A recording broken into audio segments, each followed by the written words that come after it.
Hello, this is your host, Raghu Devabhaktuni, and my guest host, Jeff Baranosky, for your Ford 2019 annual report. How's everyone doing today? Well, me and Jeff hope you're well. This is going to be some basic financial data just to go over the financial health of the Ford Motor Company. From what we can see here, Ford's free cash flows and liquidity are stable in comparison to last year, while revenue and earnings per share has fallen. This suggests some bad investments on Ford's part. We can see that Ford has not gotten the same ROI on its investments made in the year 2019 when compared to the year 2018. Everything else is relatively stable. For the rest of our presentation, we are going to be focusing on Ford's automotive segment, which accounts for most of its business. And also sales have been suffering as well as the financial health of the company. On the left, we have retail sales made by Ford. Retail meaning sales made directly by the Ford Motor Company or by Ford Motor Company affiliated dealerships. On the right, we have wholesales, which Ford makes to third-party distributors. And in each of the graphs, we have North America, Europe, and China separate from the rest of the global market. That's because not only are these the three largest markets for automotives in the world, we also expect these to be the highest growth markets in terms of units moved. And from what we can see, Ford has seen falling sales in all three important markets from 2017 through 2019. And for this next part, I'm going to bring in Jeff. Okay, on this slide, we have a pie chart basically sharing the global market with Ford and its other competitors in the automobile industry. You can see Ford is sitting at just under 6% of the market right here at the top of the pie chart.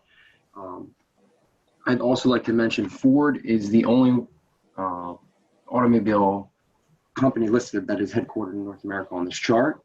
We're going to hop over to the next slide. We're going to take a look at the return of investment for Ford's investors.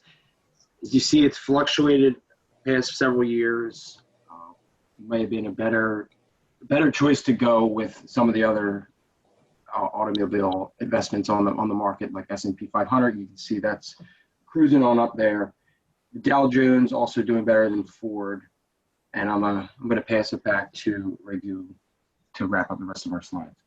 All right, thank you for that, Jeff. That's a really important point, which is the ROI, something that we want to make the center of the decision-making process for investors here. So just to kind of summarize some of the data that we've been going over, we have some points for you.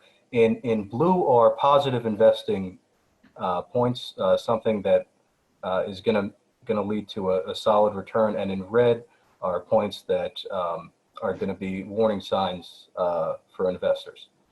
So Ford is a global company with a strong presence in the three largest automotive markets in the world. There are only a handful of companies that can do that, and like Jeff said, Ford is the only one headquartered in North America. The financial data is suggesting a steady deterioration of Ford's finances. Like we said, the falling revenue and the fact that cash flows and liquidity have been largely unchanged means that Ford has made some malinvestments in the past year, and that appears that it's going to continue into the future. Retail and wholesales are falling in every important market. This is a huge warning sign because as Ford sales fall, it will increasingly have to dip into its liquidity. And then this is what Jeff was talking about, which is most critical, which is the ROI for Ford shareholders has been lower than other public options. Not only with the industry at large, but really with the stock market as a whole.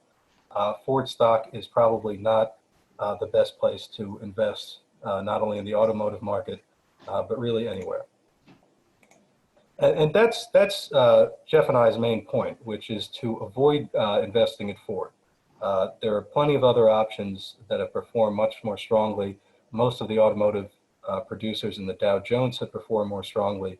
and most indexes, not only in New York, but throughout the world, have performed better than Ford. So that's the last bit of advice we're going to leave you with. Thanks so much. This has been Raghu and my friend Jeff, and we will leave you here.